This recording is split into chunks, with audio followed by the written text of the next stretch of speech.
we got to do the annual horns down segment. You know, we do this every single year, mostly because of Mac Brown. So for those of you that do not know or probably don't care in that way, Mac Brown once got on live television and told somebody that he thought that horns down was disrespectful.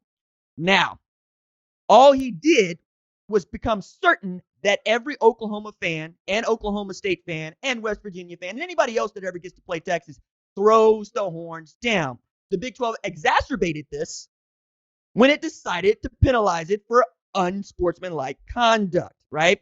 So this year, the Big 12's head of officiating, Greg Burks, very nice man, I got to spend some time with him, decided to try to address that question. And he came at it in part with this quote. Please, state of Oklahoma, I meant no offense. You don't have to send me emails. We are just looking at that as any other act. And you note that unsportsmanlike conduct is in there. It is not about horns up or horns down. It is the manner that you do things on the field to an opponent that are unsportsmanlike in manner, which is clear as mud, quite honestly, right? Also, respect to the Oklahoma fans who sought out the Big 12's head of officiating to tell them what they think of Oklahoma players in particular getting penalties for this horns down symbol. Now, I find it kind of funny because the horns up, hook 'em, can be, if you want it to be, an unsportsmanlike gesture because, I mean, we're talking about hooking, you know what I mean? Like, that's the thing. What are we hooking? We're hooking with longhorns. We are engaging in violent activity, kind of like the throat slash if you want to stretch it that far. But that's kind of the thing, right? That's a sports talk show segment, is how far do you stretch that? It's not really something I expect the head official for the Big 12 to address. And yet, here we are once again, and I think we're only going to see more of this because there's really only 2 more seasons of Texas playing in the Big 12, and everybody wants a piece of Texas. That's kind of the way you do business in that state. It's the flagship university at a state that's very proud of its football, and they're coming off of what was one of the worst seasons that they've had here in the last 10 years, quite honestly, tying their worst record. But also found this to be interesting as I was writing this big piece about Steve Sarkisian going into year 2. It is the worst year 1 for any first-year head coach at Texas since Dana Bible in 1937 when he started the season 2-6-1.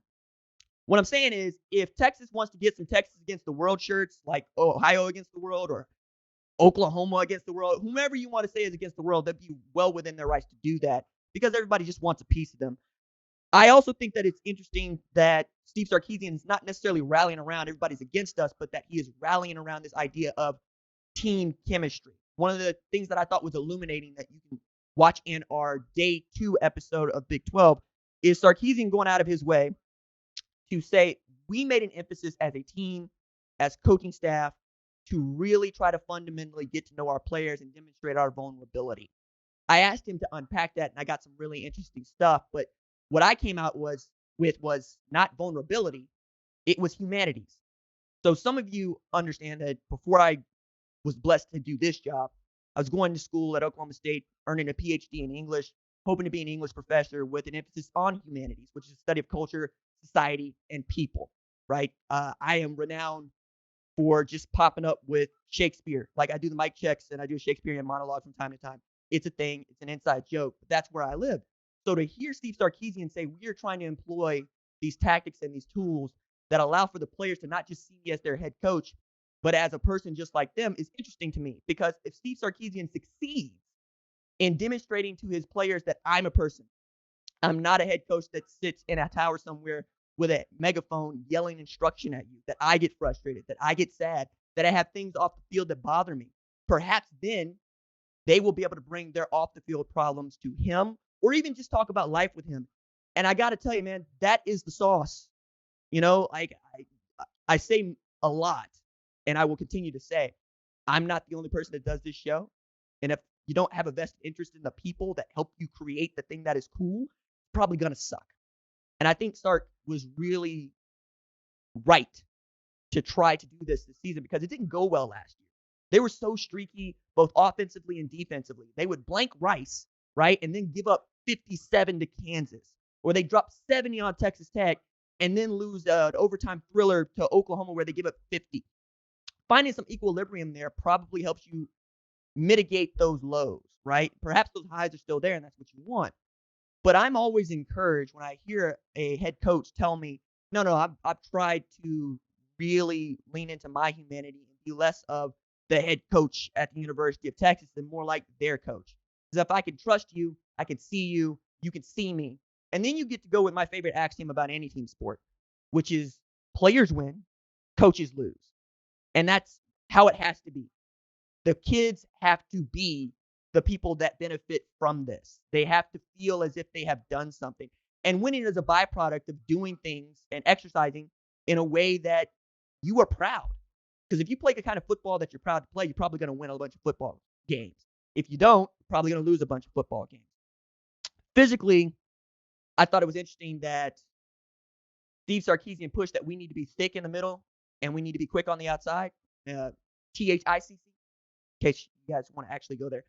But it's all about their offensive line, their defensive line. If they're pretty good on both sides of the line of scrimmage, they're going to be pretty good. But that's always been a problem for Texas. Like, they're going to lean a bunch on guys like Keandre Coburn this year, right? They're going to lean a bunch on sixth-year senior DeMarvion Overshown to lead that defense because they were embarrassed last year. It was Pete Kwiatkowski's first year. He's coming from Washington where he and Jimmy Lake had helped build a defense so renowned that nobody even checks the state of Washington when they heard the Huskies refer to themselves as Death Row. Now, I'm going to check them because you're from Seattle. Wear plaid. Okay? Pull these Nirvana records. Don't come out here talking about Death Row. And then they're like, hey, but RJ, we really were. Like, you see Vito Vea out there? Yeah, he Death Row. Byron Murphy out there? Yeah, he Death Row. Taylor Rapp out there? Yeah, he Death Row. You can keep going. Trent McDuffie? Yeah, he Death Row. You can do that. That's what Pete Kwiatkowski was brought to Texas to do. But I think he's also in a great spot now because Steve Sarkisian also put another magic trick in that Gary Patterson is on the staff. Special assistant to the head coach is his title. Now, the reason I think that is a magic trick is there's still a statue of Gary Patterson at TCU, at Texas Christian. Okay? He went down south to the place that he used to really love to beat up, the University of Texas, to both be a sounding board for the head coach, Steve Sarkisian. Perhaps he has a blind spot that Gary Patterson can help him fill in because, as he said, head coaches see the game differently. And Pete Kwiatkowski gets the benefit of Gary Patterson's knowledge.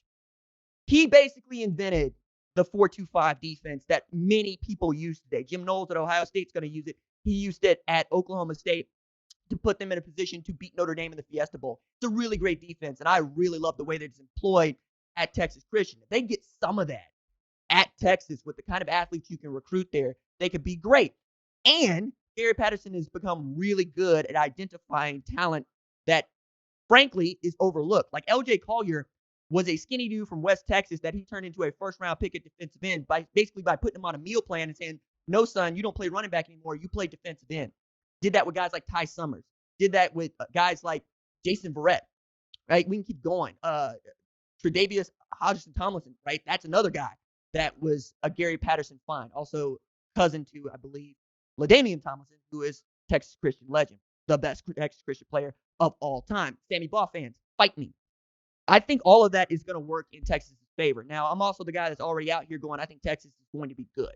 If you will, that Texas is back. But I will admit there's still those questions on the offensive line. And Steve Sarkisian made the point, 57 of our 85 scholarship players are underclassmen. We're going to ask a lot of young guys to really lead us forward. But you got Bijan Robinson back there. Quinn Ewers is probably going to be the starter. Maybe it's Hudson Card, but you're probably going to need both. You're going to be outstanding at wide receiver. If you can keep a lid on the defense with Gary Patterson helping Pete Kwiatkowski draw up what it's supposed to look like, you're going to be pretty doggone good. Thanks for watching this video. And remember, hit that subscribe button so you don't miss any other videos on the #1 Ranked Show YouTube channel.